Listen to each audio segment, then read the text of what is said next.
Helsinki Commission will come to order. Let me thank our witnesses for their cooperation, which is typical. Whenever we have hearings, there will be some conflicts from activities in the House and the Senate. The House is not in session this week, so our House members who participate, I believe, will be doing it through video, through WebEx, and then we start a series of two votes at 2:30 or now. So we may be interrupted by having to shuffle back and forth, but we'll do the best that we can. And before I give my opening comments, I do want to comment on the tragedy in Texas. It is just absolutely shocking, hard to understand how the sanctity of an elementary school could be violated and 10-year-olds killed for no reason at all. It is a tragedy of incredible proportions. And I mention that because the United States, and we're here at the Helsinki Commission, and we examine how every country has lived up to their commitments under the Helsinki Final Act, including the United States, and we self-examine ourselves, particularly when we're outliers among the other nations. And clearly, the United States is an outlier on the number of guns that we have in this country per capita and the amount of gun violence we have in this country. And I say that because I think every member of the Senate believes that our prayers go out to the victims, but we need to act. We need to reduce and eliminate this senseless killings. And I just hope that we use the same type of process we use in the Helsinki Commission to bring about consensus and to find bipartisan ways forward to make our schools safer and our communities safer. So I just really wanted to make those observations before starting today's hearing, which is protecting Ukrainian refugees, U.S. policy and visa issuance. Russia's bloody and unprovoked full-scale invasion of Ukraine has caused the largest refugee crisis in Europe since World War II.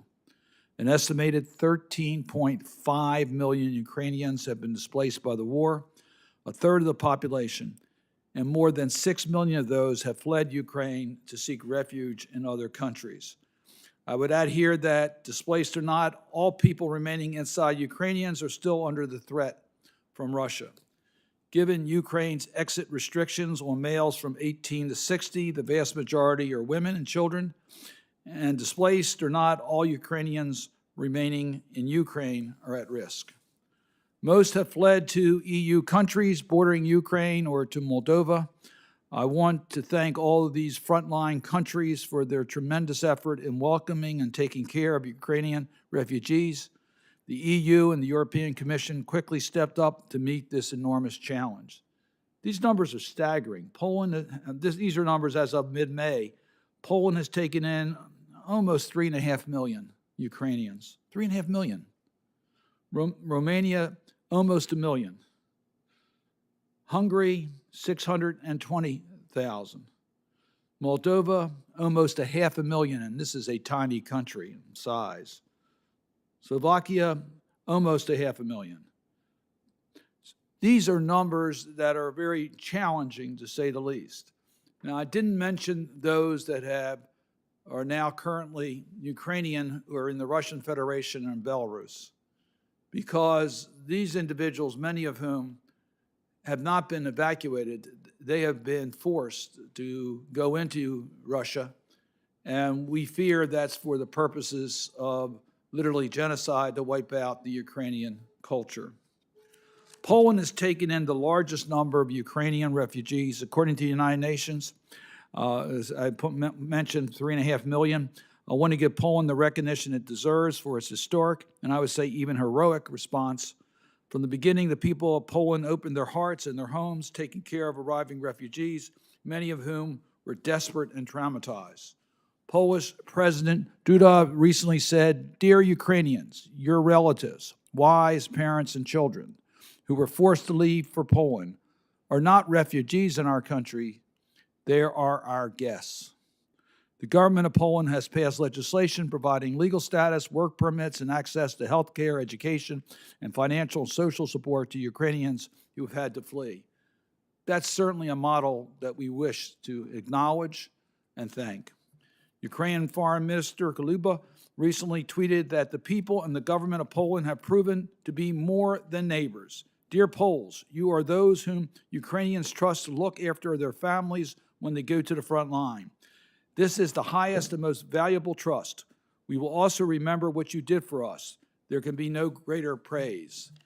The United States must also do its part to support the Ukrainian refugees. We have already provided significant humanitarian assistance to support the Ukrainian refugees in the countries that are hosting them.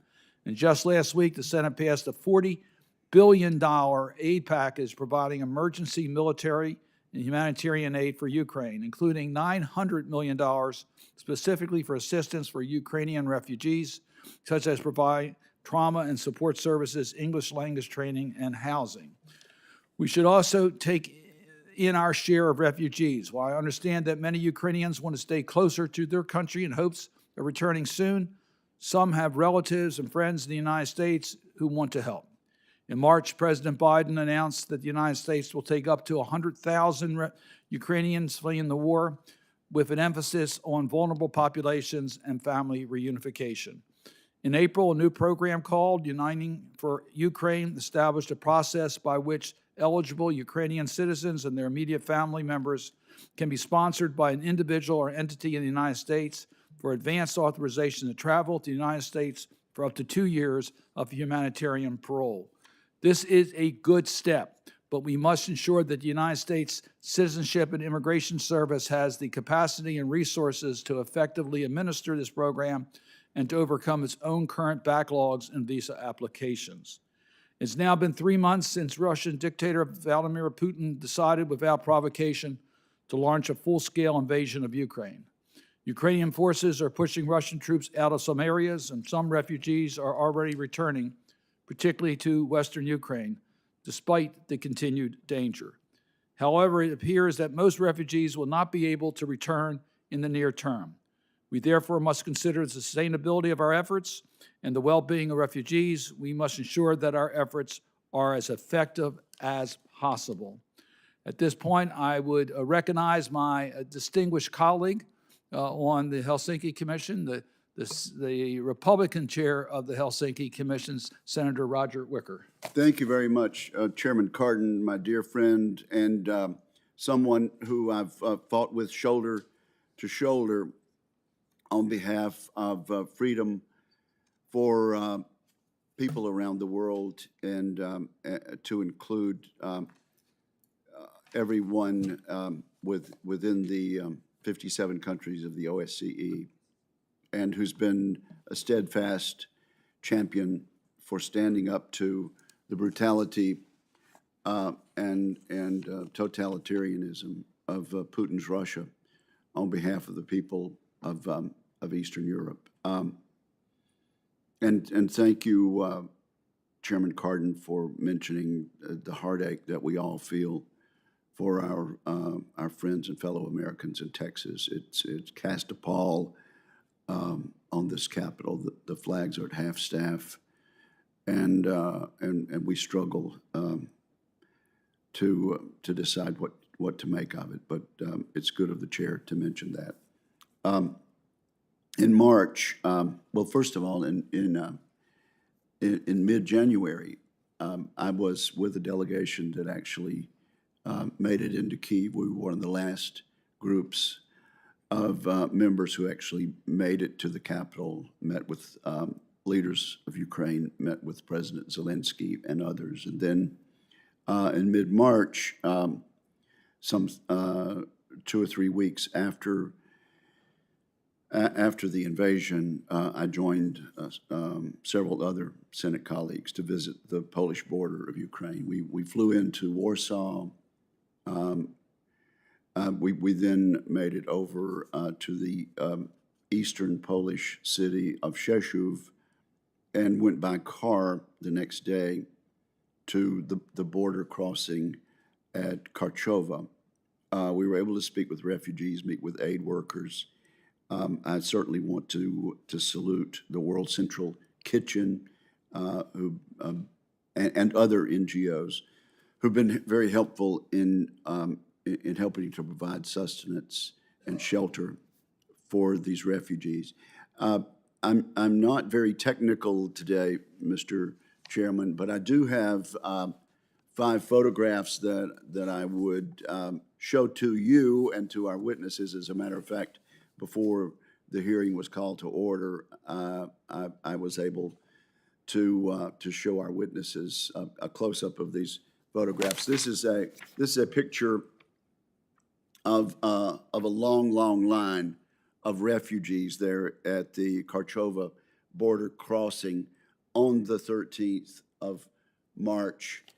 Most of these people had arrived on foot and were crossing the Ukrainian-Polish border.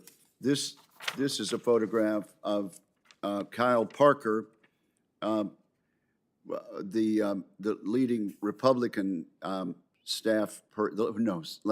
leading Senate staff person on the Helsinki Commission. He's comforting a young child there at the border, having brought toys from the United States and comforting the child and the mom. This is a particularly poignant picture of an elderly Ukrainian woman there at the Polish border who had to be wheeled across in a wheelchair.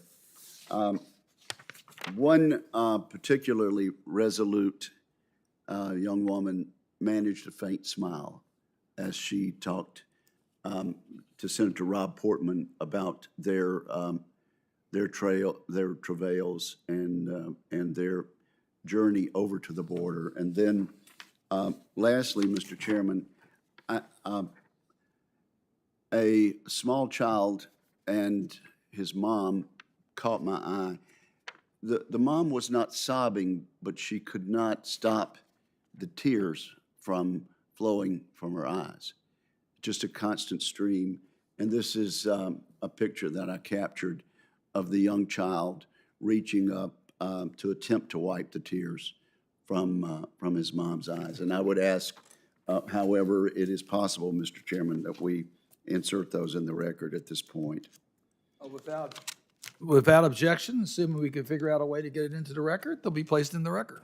Thank you. Mr. Chairman, I left the Ukrainian border convinced that it will take a sustained and intensified effort from the United States and the West to stop Vladimir Putin, but we must remain steadfast. And you mentioned the $40 billion, a huge amount of money that the American taxpayers are once again sending to the war effort there. Let me just say, I'm not in any way guaranteeing that will be all the money that it will take from the United States to win this. But we must remain resolute. We must make sure that the money is being spent effectively and efficiently.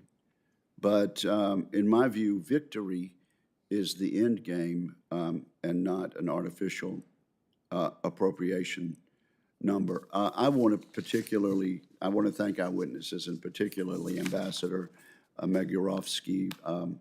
I want to thank him for what their country is doing. They've been on the other side of this, and they know what it means, and the sacrifice and welcome of the Polish people has been gratifying and astounding. We need to continue providing defense to our European allies, and we need to look at our visa programs. I can tell you there are many American families, there are many Mississippi families who want to help Ukrainian refugees, who are willing to host Ukrainian refugees, and we'd like to have some information today about how we might be helpful. So thank you very much. Thank you to the witnesses. And Mr. Chairman, thank you for convening this important fact-finding hearing. So let me explain how we will proceed. We have 2 panels. We'll first hear from Dana Francis, who is the Director and currently Acting Deputy Assistant Secretary in the Bureau of Population, Refugees, and Migration at the U.S. Department of State. She has been a Foreign Service Officer since 1999, serving overseas in El Salvador, Colombia, Belgium, and Cameroon. In Washington, she has worked on issues related to Sudan, West Africa, and the Balkans, and is a fellow in the office of U.S. Senator Chris Coons. We will not hold that against you. That's a plus. She has focused primarily on political and refugee issues and has served twice as the regional refugee coordinator in Bogota and Brussels. After the first panel, we have a second panel. We might have to, we're going to try to keep the hearing going, but we might have to take a break after the first panel in order for Senator Wicker and I to vote on the floor of the Senate. With that, Ms. Francis, glad to hear from you. If you could summarize your statement in about 5 minutes so we have time for questions. Your statement and all of the statements of all the witnesses without objection will be made part of our committee record.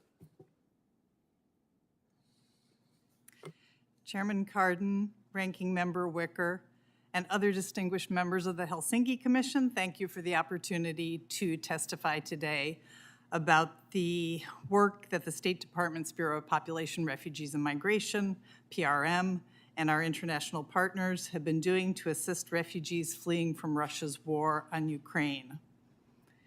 It was 3 months yesterday since Russia began its full-scale invasion of Ukraine, and the humanitarian costs of this war have been immense for the more than 8 million internally displaced persons inside Ukraine and more than 6.6 million who are outside the country as refugees. The overwhelming majority of those fleeing, as Senator Cardin mentioned, have been women and children, and they include both Ukrainians and third country nationals. The U.S. is the largest single country donor of humanitarian assistance to Ukraine. We have provided more than $1 billion in humanitarian assistance in the past 8 years, including more than $688 million this year.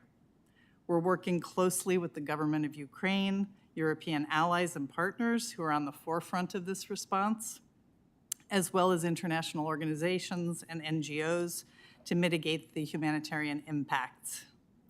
So far this year, PRM's portion of humanitarian assistance comes to nearly $212 million.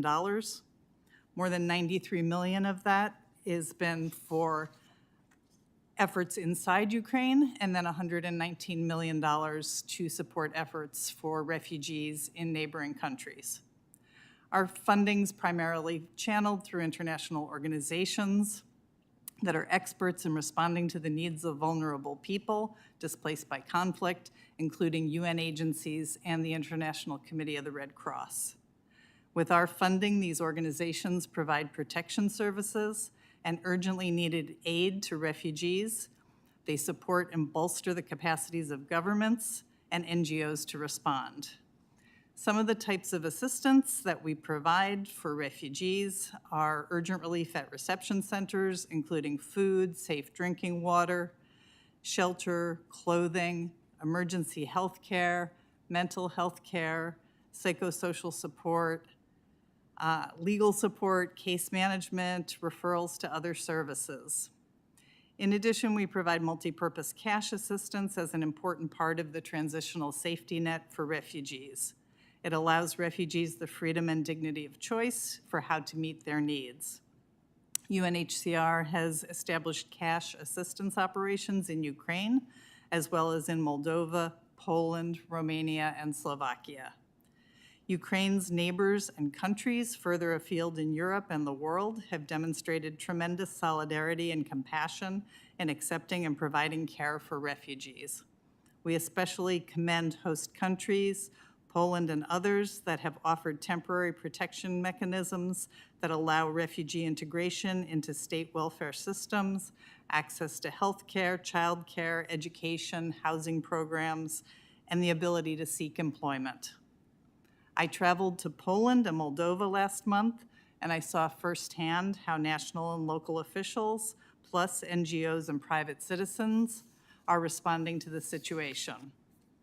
At the Government Refugee Reception Center in Warsaw, for example, I saw how recent arrivals could register for a national identity number, enroll their children in school, apply for social services, get specialized counseling and other support, including opening a bank account, getting vaccinated, a variety of services. It was efficient and it was impressive. In the months ahead, PRM also will continue our proactive humanitarian and migration diplomacy with host nations to make sure that the responses are maintained. We'll work with the EU to provide additional funding and operational support for this effort. We will remain closely engaged with international humanitarian organizations to meet crucial response gaps. We'll continue to advocate that all refugees receive protection so that their needs are met, including refugees who are elderly, persons with disabilities, members of the LGBTQI+ community, women and children, stateless persons, and others. We will remain at the forefront of efforts to help address the human cost of this war and meet the needs of the civilians caught in the middle. Thank you. Thank you very much for your testimony, but more importantly, thank you for what you're doing.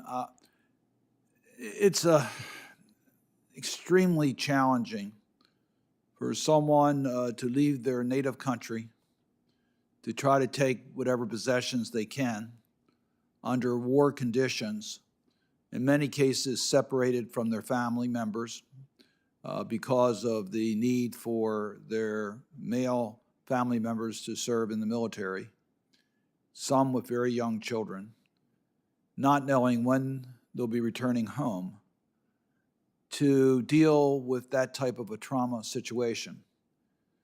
And then to be faced with the uncertainty on housing and education and healthcare, all that adds to the challenges.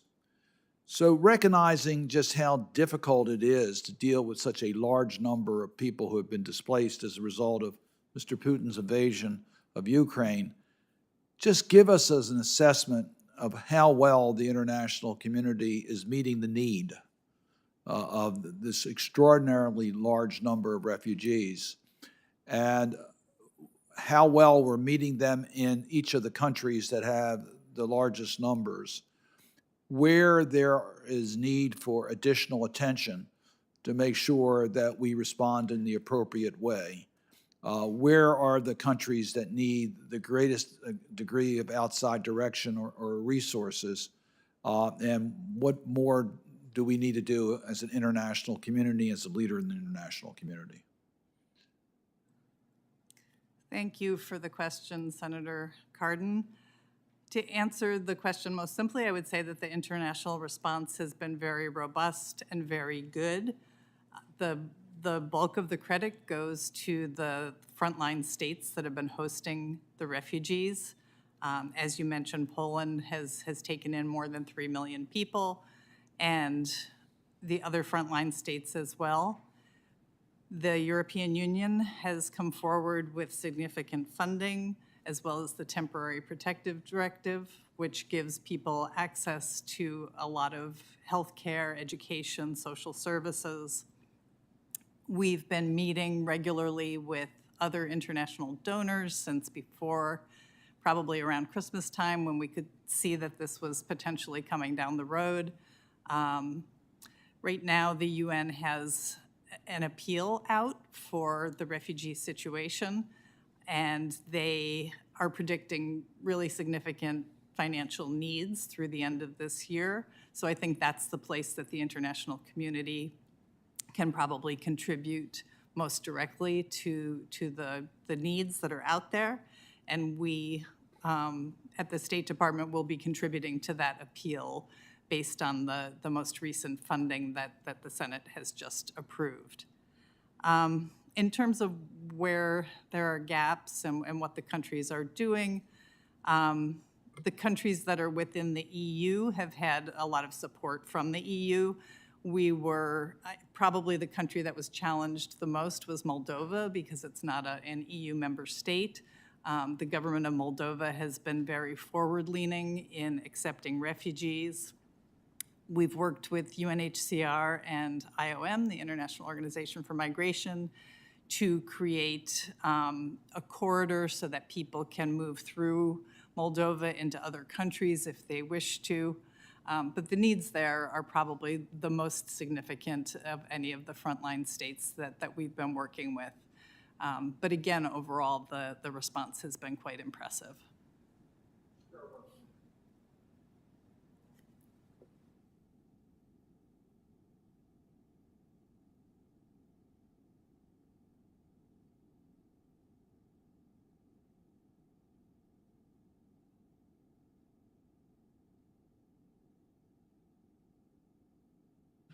I'm going to, I was conferring with Senator Wicker in regards to the vote schedules that are on there. I'm going to go cast my vote now, come back, and continue the hearing. So I'll turn the gavel over to Senator Wicker, and I'll be back as soon as I am able to cast the vote. Well, thank you very much. And one of the things we do for a living is vote on confirmations, and we have a number of those today. But that doesn't take away from the important fact-finding hearings that we have, too. Let me just say, we're receiving phone calls at my offices in both in Washington and around Mississippi by American citizens who are asking if they can sponsor a family. Where should we send people? What volunteers, resettlement agencies are you working with? Should we direct constituents to these agencies? Catholic Charities of Jackson, for example, wonders if there's a plan to accommodate unaccompanied refugee Ukrainian children to enter the United States. So if you could talk about that in under the umbrella of the Uniting for Ukraine program, I would appreciate that. Thank you, Senator, for the question. Yes, the response of the American people has been very generous and very extraordinary since the start of this crisis, and we're grateful for people's willingness to help. In terms of sponsorship, I know in speaking with the Polish ambassador before this hearing, he mentioned that there are a number of NGOs and different organizations that can help. We can provide you with those names afterwards. In terms of unaccompanied children, the government of Ukraine has not given permission for them to be adopted overseas at this point. They wish for them to stay close to Ukraine, where most of them actually have family members still within Ukraine. The United for Ukraine program will provide a pathway for potentially for Ukrainian refugees to come into the United States. About 80% of that will be administered through the Department of Homeland Security, and people will be paroled into the United States for a short period of time. And I would refer you to DHS for the specifics on that program. Okay, and well, let me just say it isn't exclusively people who would like to adopt children, but who would like to sponsor children or a family for a limited period of time also, after which perhaps they could be returned to their homes. That's our hope, and so there's that. Some Ukrainians may not be able to obtain a sponsor.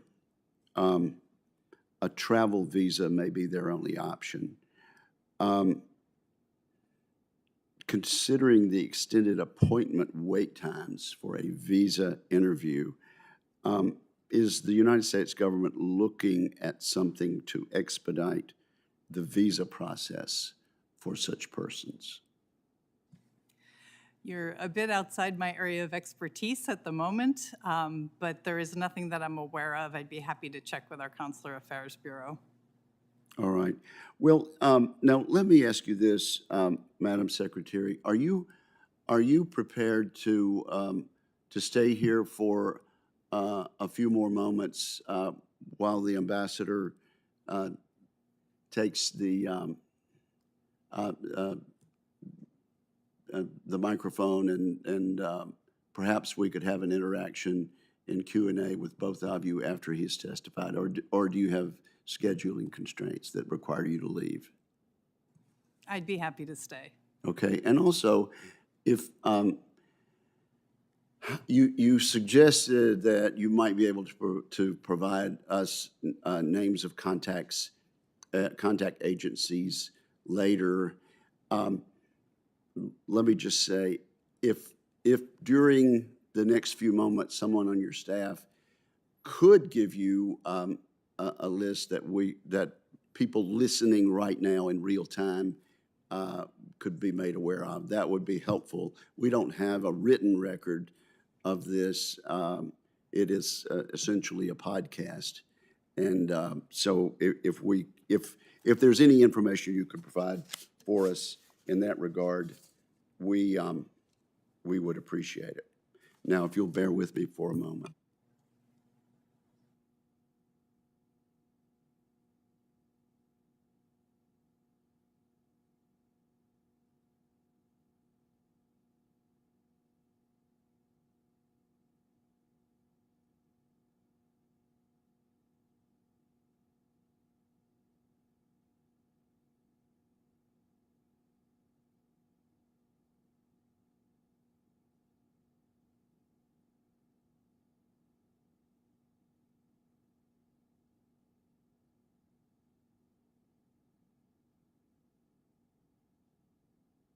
All right, and again, I'm not the chairman of this hearing, but if we could then call to the table His Excellency Marek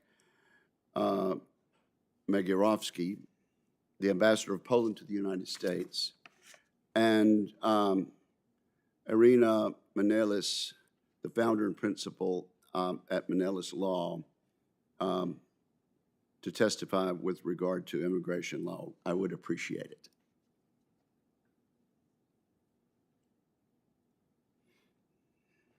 Welcome to both of you.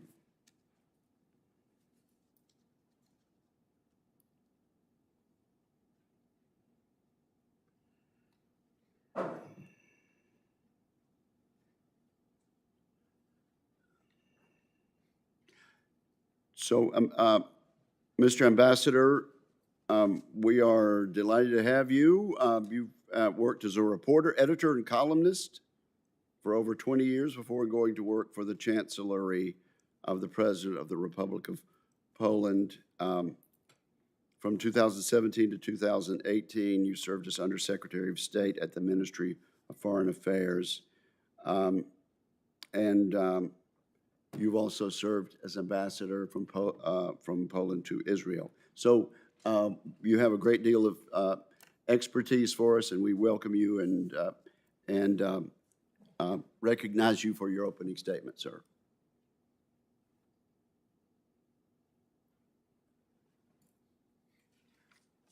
Thank you very much, Senator Wicker.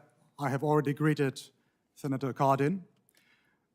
Ladies and gentlemen, let me first and foremost extend my heartfelt condolences to the relatives of all victims of that unspeakable tragedy which occurred yesterday in Uvalde, Texas. Honorable members of the Commission, distinguished senators and representatives, let me express my gratitude for this unique opportunity to testify before the Helsinki Commission on matters of paramount importance, not only for my country, but also with regard to the future of the global security architecture. 3 months ago, President Putin, unprovoked and acting in a premeditated manner, unleashed full-out war on a neighboring, sovereign and freedom-loving nation, causing unimaginable damage and suffering, mostly to civilians. The Kremlin's thinly veiled intent to erase the Ukrainian national identity, culture, and language is utterly abhorrent, and the Russian leader's genocidal proclivities should be condemned in the strongest possible terms. As a consequence of Russia's barbaric aggression against Ukraine, Poland and other countries in Central and Eastern Europe are facing an unprecedented humanitarian challenge, and the whole world is now on the verge of a global food crisis of extraordinary proportions, also due to the Russian Federation's unlawful and inhumane actions. Ladies and gentlemen, 3 days ago, the Polish President Andrzej Duda paid a visit to Kiev and delivered a speech in the Ukrainian parliament. He pointed out emphatically that, quote, despite widespread devastation, despite most horrible crimes, despite the great suffering that the Ukrainian people experience each day, the Russian invaders have never broken you. They have never succeeded. And I trust they will never succeed. The free world today has the face of Ukraine, unquote.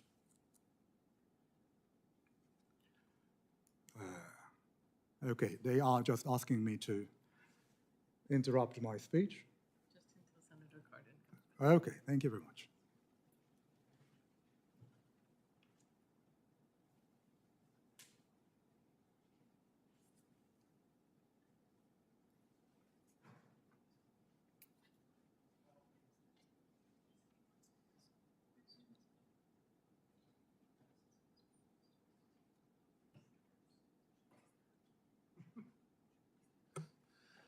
Again, my apologies for the interruptions here, but I want to welcome both No of our worries. This is witnesses. the right moment because I'm going to quote President Duda, which you have already done in your speech. I was talking about his appearance in front of the Ukrainian parliament a few days ago. President Duda added, "Your loved ones, spouses, parents, children, grandchildren, those millions of people who had to leave Ukraine, fleeing the tragedy of war, also to Poland, are not refugees in our country, they are our guests." Over the last 12 weeks, Poland has absorbed a wave of 3.5 million guests. An overwhelming majority found safe shelter in private homes, hosted and embraced by Polish families. An unheard of outpouring of sympathy and solidarity towards our Ukrainian brethren, and an inspiring example of cooperation between hundreds of NGOs, thousands of volunteers, state authorities and municipalities, all working tirelessly to ease the plight of those in need. According to several surveys conducted since the beginning of the war, between 60 and 70% of Polish citizens have been involved, to a lesser or greater extent, in helping Ukrainian refugees, offering accommodation, establishing reception centers, running charities, donating or raising funds. Last March, the Parliament in Warsaw approved a bill which essentially facilitates the integration of Ukrainian migrants in the host country. More than 1 million have already applied for Polish ID, which allows them, for instance, to set up their own businesses and enjoy full variety of social care benefits. Ukrainians can also send their offspring to Polish educational institutions. Approximately 200,000 Ukrainian children have already been incorporated into Poland's schooling system. They are eligible for free health insurance. Thousands have been vaccinated, not only against COVID-19, but also against more common diseases. Honorable members of the Commission, for most Poles, solidarity is by no means an empty word, nor is it merely the name of the most famous dissident movement in Central Europe in the times of Soviet subjugation. Nowadays, solidarity as a geopolitical concept is one of the crucial pillars of Poland's foreign policy. It is our pride, but also our obligation. Poland was oppressed by Soviet Russia for decades. In that period, many nations displayed remarkable solidarity with us. Americans, Germans, the British, the French, helped us regain our freedom.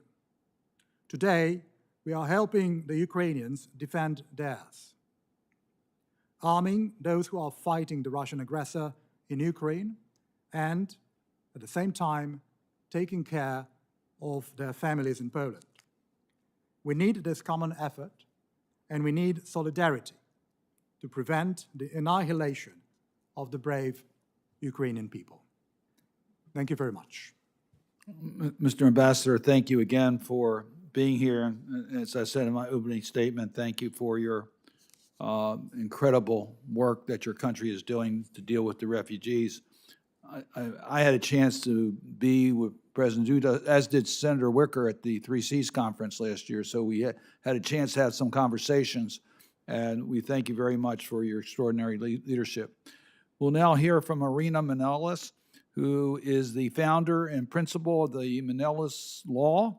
She has practiced immigration law for the past decade, including on family reunification, naturalization, humanitarian relief, removal of defense, employment-based visas, and appellate and litigation advocacy.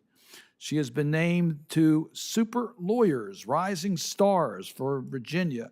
Be more impressive if that was Maryland, but we'll let that go over every year since 2018, and to the Virginia Business Legal Elite for Immigration Law ever since 2019.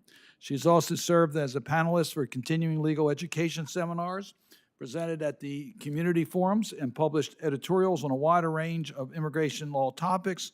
As a child, she emigrated to the United States from Odessa, Ukraine. Be glad to hear from you. Thank you so much, Chairman Cardin, Ranking Member Wicker, and the honorable members of the Helsinki Commission. I am tremendously honored to appear before you alongside such distinguished panelists and to express my profound gratitude for your incredible and critical support of Ukraine at this stark and solemn moment. A moment which likewise compels a robust, effective, and humane immigration response. As an immigration lawyer, I know firsthand how our immigration policy can take either a crushing toll or offer the most essential lifeline and the deep precarity that lies in between. This difference between being lifted up or being left behind also reverberates in my family history. I was born, as you mentioned, in Odessa, Ukraine, and immigrated to the United States with my family as Jewish refugees from the former Soviet Union. Not far from my birthplace, my father's parents were murdered in the Holocaust, while my father, then a toddler, narrowly escaped. My family and I now watch in abject horror as Russian forces brazenly brutalize Ukraine's people, causing 6 million, as you mentioned, mostly women and children, to flee. Our allies have shown up in remarkable ways, and it is a deep honor to sit next to you, Mr. Ambassador. History will remember Poland's example with deep fondness. And while our response was overdue, last month we launched Uniting for Ukraine parole program, which deserves to be commended for its innovative efficiencies. The administration has also designated Ukraine for temporary protected status, commonly known as TPS. Both initiatives are highly welcome, but the manner of their rollout has already resulted in many falling through the cracks. In some cases, administrative action can help, and I'll provide a few examples. Under Uniting for Ukraine, the principal beneficiary must be a Ukrainian citizen and can be accompanied by a spouse or children. But mixed nationality families face a catch-22. If the father is the Ukrainian citizen and must remain behind, the mother is not eligible, nor are there Ukrainian children because they must be accompanied by a parent or guardian in order to travel. The administration could take measures to fix this, including through redefining the eligible relatives to include parents of Ukrainian children.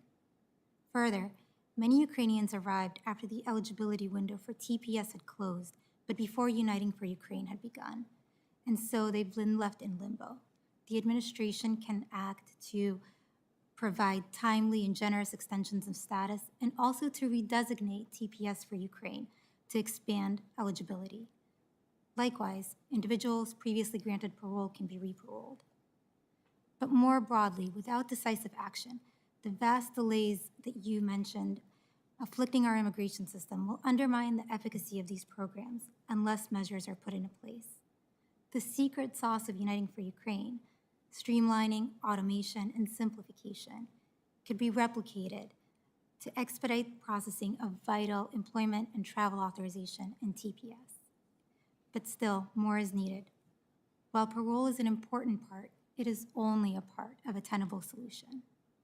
Many Ukrainians will want to return home once it is safe, but given the devastating wreckage, we cannot assume that this will be feasible or desirable soon.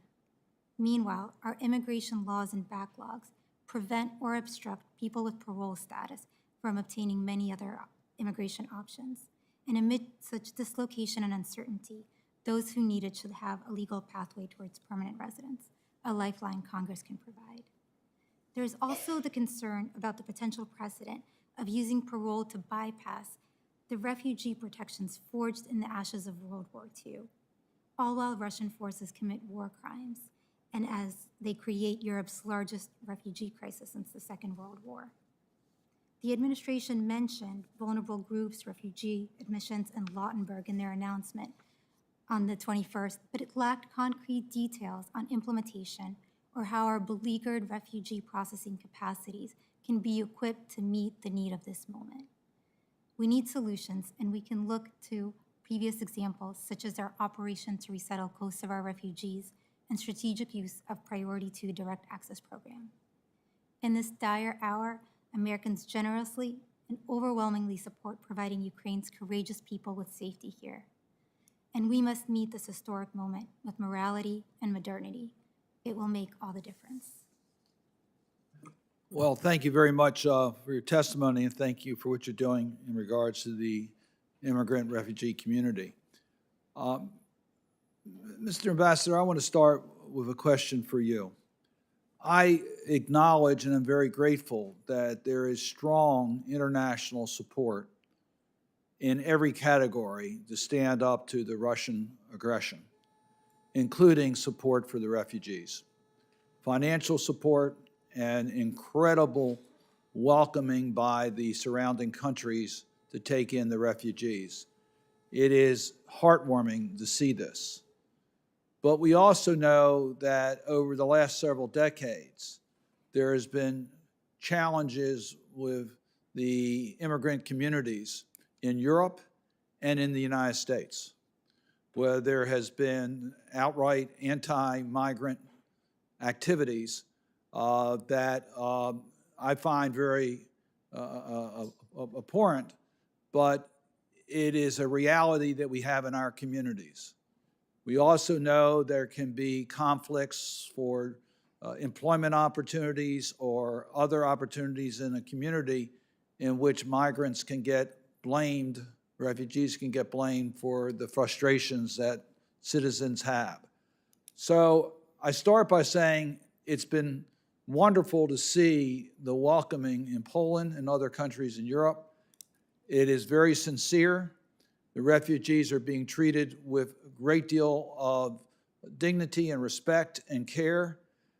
But do we run a risk that the popular sentiment could shift and we might have a concern about how welcoming the population is towards this newfound group of refugees that in many cases are becoming a very significant number in the population of a community? Thank you very much, Chairman Cardin, for this question. I want to stress one thing pretty clearly. There was, even before the war, before the Russian invasion of Ukraine, there was fertile ground in Poland for the absorption of even more migrants or refugees, if you will, from Ukraine, because we had between 1 and 1.5 million Ukrainians, predominantly economic migrants, who had already lived and worked in Poland. So those, for example, the family connections were pretty strong, both in Poland and in Ukraine. Isolated racial incidents in Poland, almost none. Also because those Ukrainian migrants used to learn the Polish language in a matter of months, perhaps because these two languages are so similar to each other. They've had similar cultural background. We are both Slavic nations. So that model of integration is really remarkable. And I think, and I have said this on multiple occasions also here in America, that this should be a model to follow for some other European countries. There is one particular, I've heard and read hundreds of stories of Ukrainian refugees over the last couple of weeks. The majority of those refugees are women and children. As I said in my remarks, there is now a possibility to apply for Polish ID for them, which does not automatically make them Polish citizens, but it does give them a lot of benefits.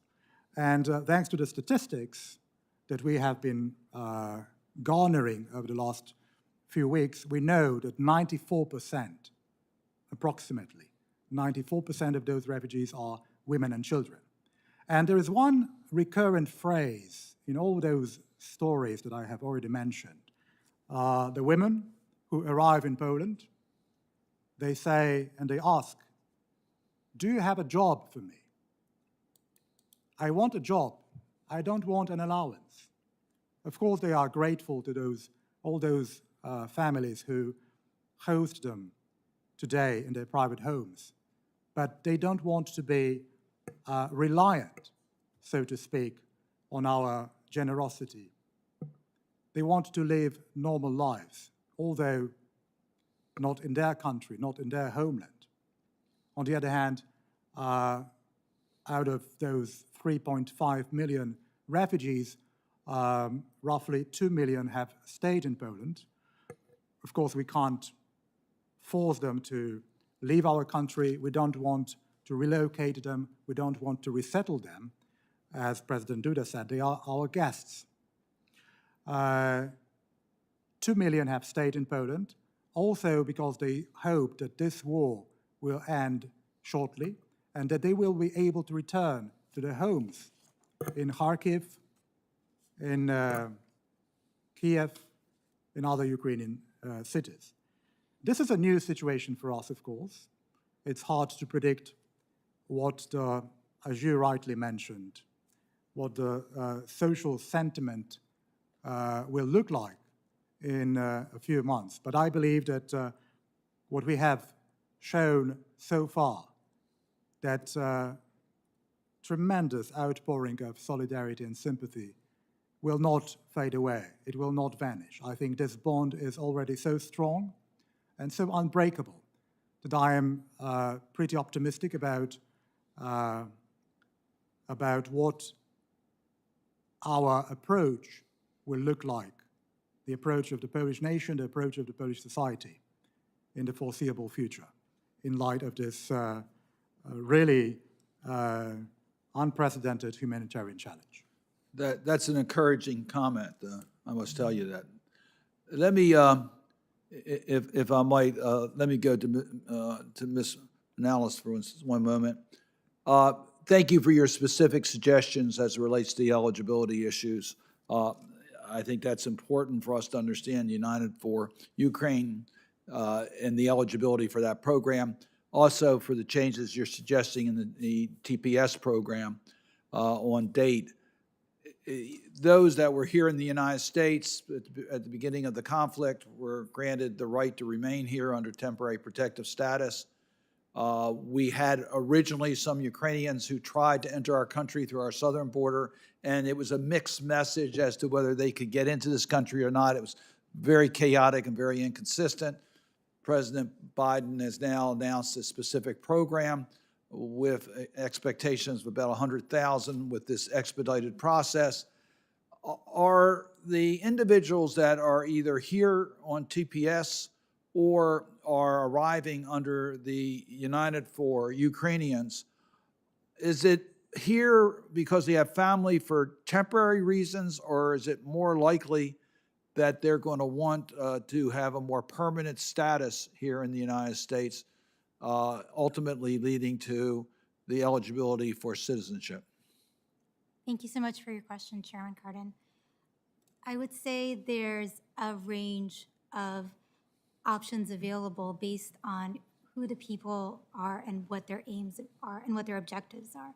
But as you noted, because we so haphazardly announced the policy because there was such a delay, we currently have numerous people who are in limbo, essentially. TPS has been announced, but until an individual applies and is granted temporary protected status, they're not yet in status. And so, for instance, someone who came on a visitor visa, they might put in an application, and part of the backlog delays that you mentioned could result in problems for them further down the line if the TPS application is not adjudicated timely. The patchwork of immigration laws that we have often predicate one's eligibility for a visa status on having remained in status previously. So someone, for example, on a visitor visa might be able to change status to TPS, but later if they want to seek opportunities for permanent residence, unless there's something that's specific to Ukrainian nationals that's provided, they're going to be looking at the options generally available to anyone pursuing permanent residence in the United States, which might include family or employment-based options. And for someone who is not in status, they're not going to be able to pursue many of those options. For people in parole, they're even in a more daunting and precarious situation. They cannot, under our laws, change status from parole to what is called a temporary non-immigrant visa category.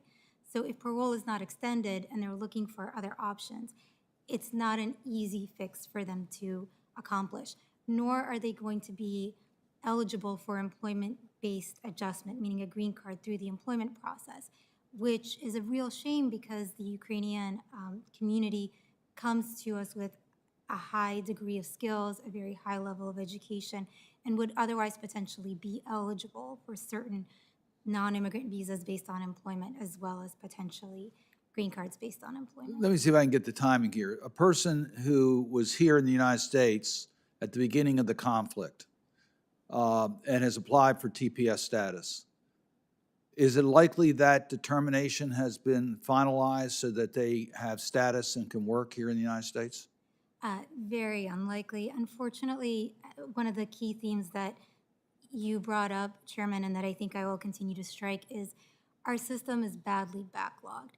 And so people are going to be coming up straight into a system that is not equipped to handle their needs unless changes are made. Even something like employment authorization, which the ambassador mentioned, it's a dignity to people to want to support themselves, to stand on their own 2 feet, to feed their families. Right now, if a person puts in that kind of application, it takes about 9 to 12 months. I was going to ask the time frame. Is that 9 to 12 months the time frame that you would be talking to a potential person who was here at the beginning of the conflict it would take before their TPS status could be determined? So that might be around that time, or 6 to 9 months for TPS. For the people who come in on parole, they're going to apply for employment authorization after they enter the United States. And so that's the current time frame. And I just want to juxtapose that with the time it should actually take to process that form. Just as an example, the application for employment authorization, it's a 7-page form, 4 pages of substance. The DHS has been on record that it takes an average of 12 minutes to process that form. There's nothing particularly complex about it, particularly when you look into someone who's on Uniting for Parole. They just need to verify the person's identity, that they in fact have Uniting for Parole status. And so their ability to process these cases is going to drastically impact the lives of the people we are trying to serve under this program. And the more that we can do to equip our immigration services to allow them to integrate, as the ambassador said, the more we will find a welcome for them in our communities and the more they will be able to contribute. Thank you. We were joined by Congressman Vesey. I don't know if he's still online. Congressman Vesey, are you there?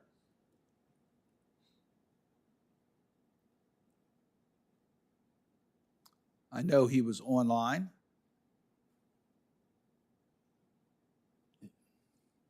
We know that he's somewhere in cyberspace.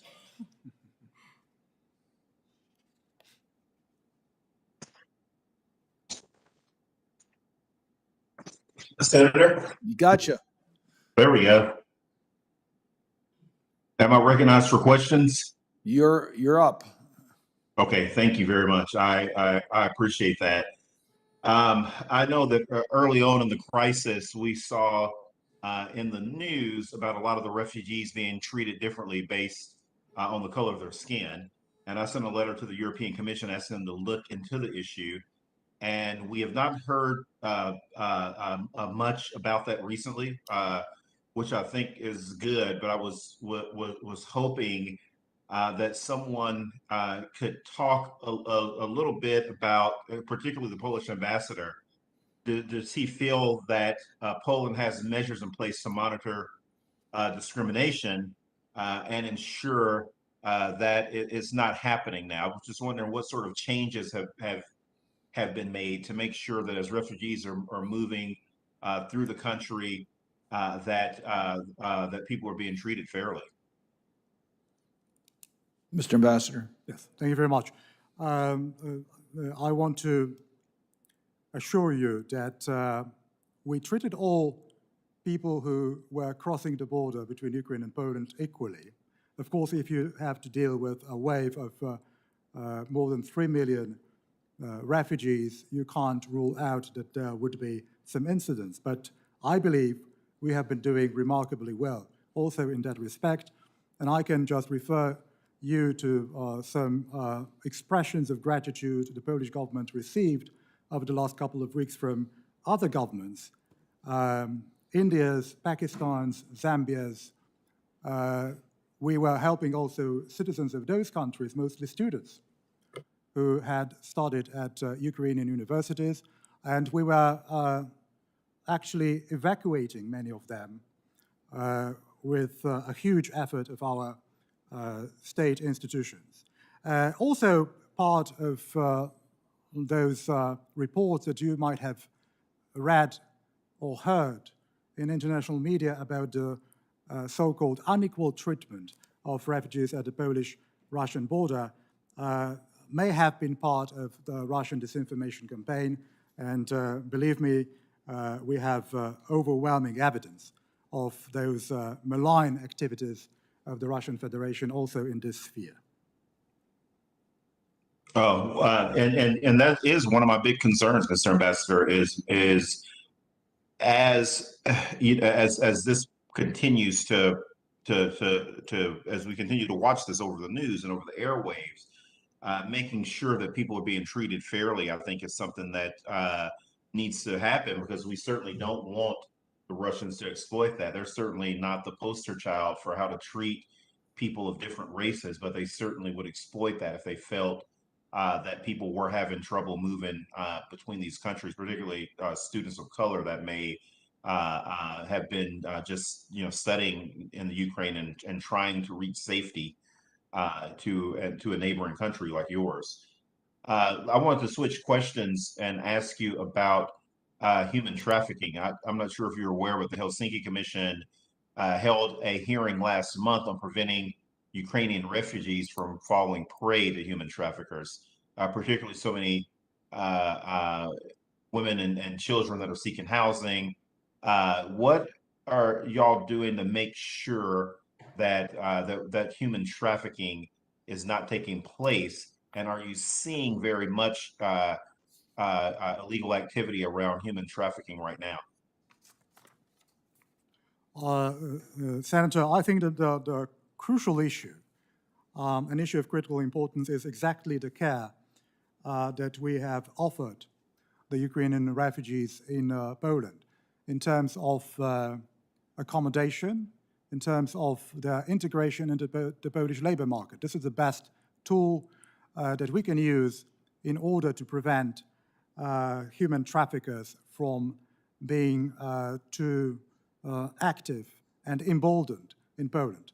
There hasn't been actually any cases of human trafficking which would have attracted our attention over the last couple of weeks. We are, of course, very meticulous analyzing all those disquieting reports about the possibility of human trafficking thriving on that surge of refugees from Ukraine. But so far, again, I think that we have been dealing with this problem pretty efficiently. Thank you very much, Mr. Chairman. I'll yield it back to you. Thank you very much, Congressman. Senator Blumenthal. Thank you very much. You know, I went to the Ukraine-Poland border and saw refugees coming across the border with nothing more than what they were wearing and their pets and their stuffed animals, women and children. The men have stayed to fight. And I am wondering how long you think, given the sheer numbers, that Poland can serve as a place for them to go, and whether you think 100,000 coming to this country is sufficient. Senator Blumenthal, I think that, as I said just a few minutes ago, we don't want them to leave Poland. By the way, as I mentioned, the integration into the Polish labor market, about 160,000 people of Ukrainian descent, those refugees who have crossed the border since the beginning of the hostilities, have already found a job in Poland. So they have been also fully incorporated into the Polish labor market. Also thanks to a ridiculously low unemployment rate in Poland, which is about 3%, 3.5%.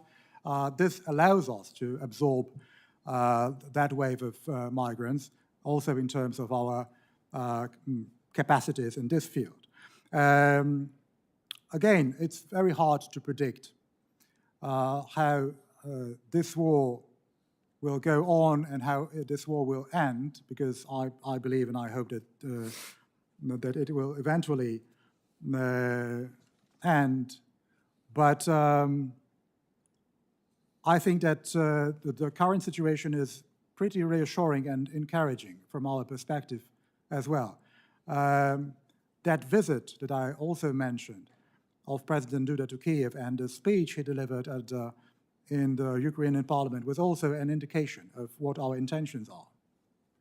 This is not a short-lived expression of our solidarity. This is a long-term bond. This is a long-term policy also of the Polish government, of the Polish authorities, and I believe this is a general view of the Polish society, that something has changed in our bilateral relationship with Ukraine for good, in spite of the fact that our relations have basically been pretty excellent since the collapse of communism and since our both countries essentially regained independence. But this is a turning point in our bilateral relationship, which also affects this particular interconnection between our nations, not only between our governments. I think the world is immensely grateful. Certainly in Connecticut, we are tremendously admiring of what Poland has done to accept this refugee population. What has been concerning, I think, to some is whether the welcome will be enduring, simply because of the fiscal, the economic burden on Poland. And what you're saying, I think, is enormously reassuring. So, Mr. Blumenthal, we have to be pragmatic and realistic about Poland's ability to absorb millions of refugees from the neighboring country. But again, it is our obligation. I've also said on multiple occasions here that this is something that some other nations did not do for Poland in 1939 when we were invaded by Germany and Soviet Russia. So we feel obliged to help Ukrainians defend their freedom and defend their sovereignty, because they are essentially fighting also for our freedom, Europe's, the United States, and of course Poland's.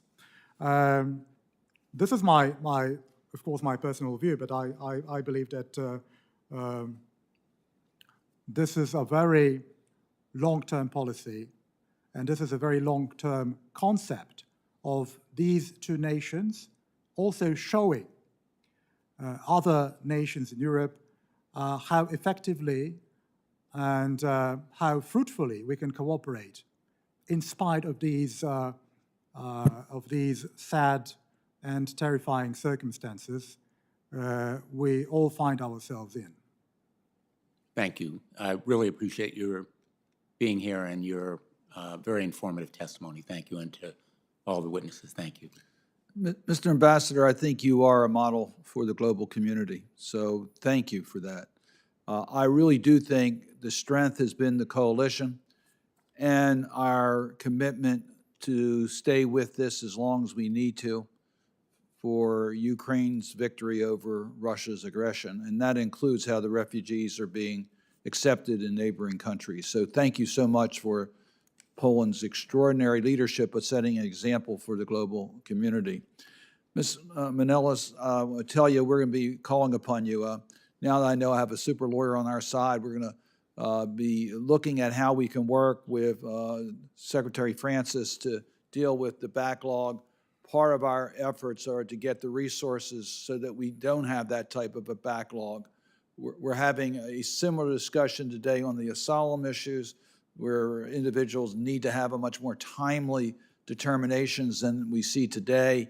That issue might actually be on the floor of the Senate this week on an effort to reverse President Biden's effort to get a more streamlined process on determining asylum status. So we're going to work with you because we do have bipartisan support to try to streamline our process so that we don't have this undetermined status for that long of a period of time. Senator Shaheen's a member of this commission. She's chairing a hearing today in the Appropriations Committee. That's why she's not with us. She has been very actively engaged on these issues, so we'll be sharing your testimonies with her. So this is, we wanted to make sure that the Helsinki Commission put a focus on this aspect of the consequences of Russian aggression.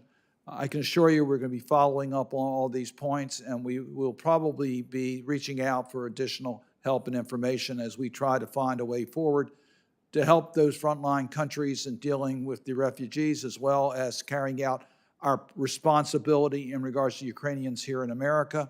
From the point of view of resources, I think we have shown our willingness to support resources globally, but it's more than that. It's leadership and recognizing that the frontline states are the ones that are taking on the greatest burdens today, and we thank them, and Poland's #1 on our list. So thank you all very much, and with that, the hearing will be adjourned.